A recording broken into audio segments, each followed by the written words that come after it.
The Wonderful Wizard of Oz. Chapter 17. How the Balloon Was Launched. For 3 days, Dorothy heard nothing from Oz. They were lonely, sorrowful days for the little girl, though all her friends were quite cheerful and content. The Scarecrow told his friends that his head was full of wise thoughts. Yet, he refused to share any of them. He said that only he could truly understand those thoughts. Each time the Tin Woodman walked, he felt his heart gently rattle inside his chest. He told Dorothy that this new heart was far kinder and more tender than the one he had when he was made of flesh. The lion proudly declared that he now feared nothing upon the earth and would bravely face an army, or even a dozen of the fierce Kalidas. Thus, all the little party were content, except Dorothy, who now longed more deeply than ever to return to Kansas. I want to go back to Kansas. On the 4th day, Oz sent for her, and to her great delight, she entered the throne room, where he greeted her with a kindly smile.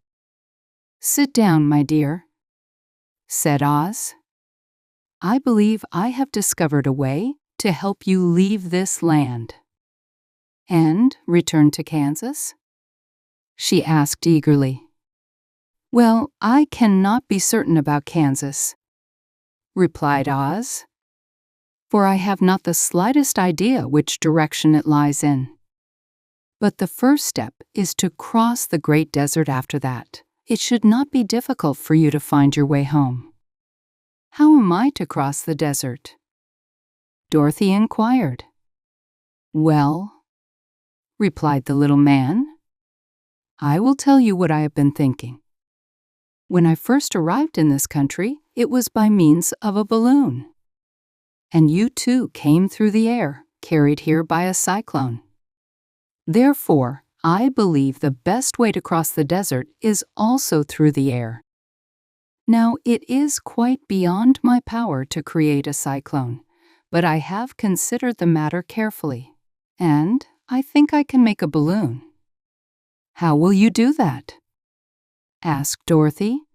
"It will take you to Kansas." "A balloon," explained Oz, "is made of silk coated with glue so that no gas can escape from it. I have plenty of silk here in the palace, so the making of the balloon will be easy enough.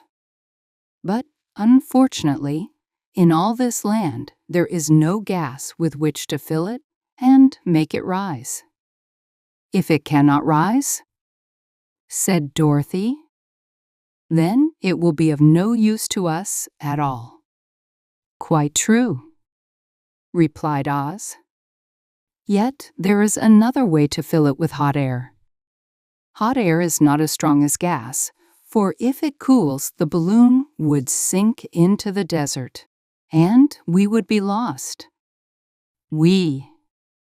exclaimed Dorothy. "Do you mean to go with me?" "Yes, certainly," replied Oz. "I am weary of being such a humbug. If I were to leave the palace, the people would soon discover that I am no true wizard, and they would be angry with me for deceiving them. So I must stay shut up in these rooms all day, and it grows tiresome. I would far rather return to Kansas with you and live as a circus man once more." "I shall be glad of your company," said Dorothy kindly. "Thank you," replied Oz. "Now, if you will help me sew the silk pieces together, we shall begin our work on the balloon." "Let's do some sewing together." Dorothy took a needle and thread, and while Oz cut the strips of silk into the proper shapes, she sewed them neatly, one by one. For 3 days they worked steadily, and when at last the sewing was done, they had made a great green silk bag more than 20 feet in length. Oz then coated the inside of the great silk bag with a thin layer of glue, making it airtight. When this was done, he proudly declared that the balloon was ready. "But we must have a basket to ride in," he said. So Oz sent for the soldier with the green whiskers. He asked the soldier to fetch a large clothes basket. When it arrived, Oz fastened it securely to the bottom of the balloon with many strong ropes. When all was prepared, Oz sent word to his people that he intended to visit a great brother wizard who dwelt among the clouds. The news spread swiftly through the city, and soon everyone gathered to witness the marvelous sight.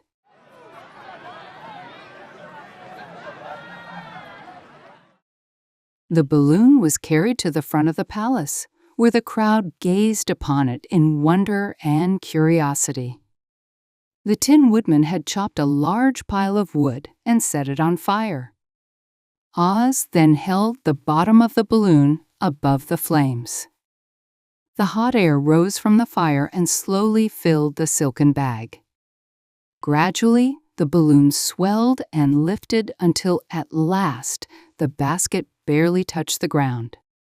Then Oz stepped into the basket and called to the crowd in a clear, loud voice, "I am now going away for a visit. During my absence, the Scarecrow shall rule over you. I command that you obey him as faithfully as you have obeyed me." By this time, the balloon was tugging strongly at the rope that kept it fastened to the ground. The air inside was hot and lighter than the cooler air outside. Because of this, the balloon strained upward, trying to lift into the sky.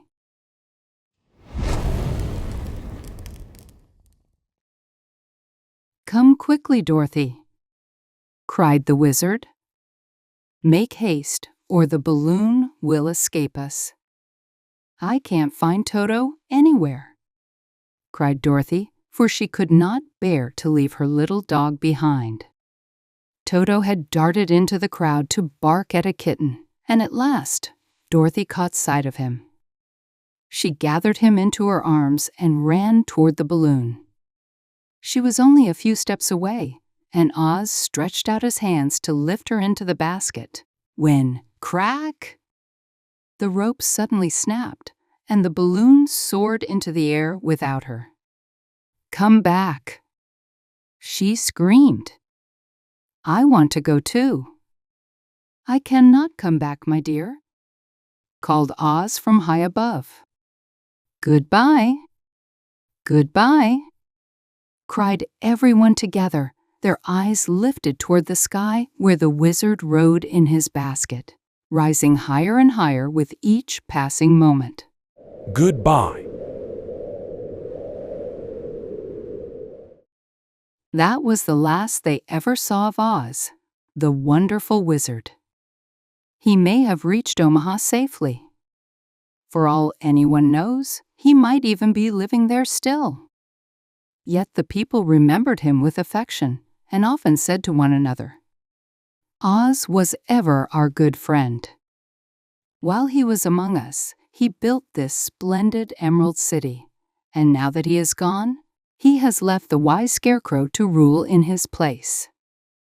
Even so, for many days they mourned the loss of their wonderful wizard, and no comfort could lighten their sorrow. Oz was always our friend.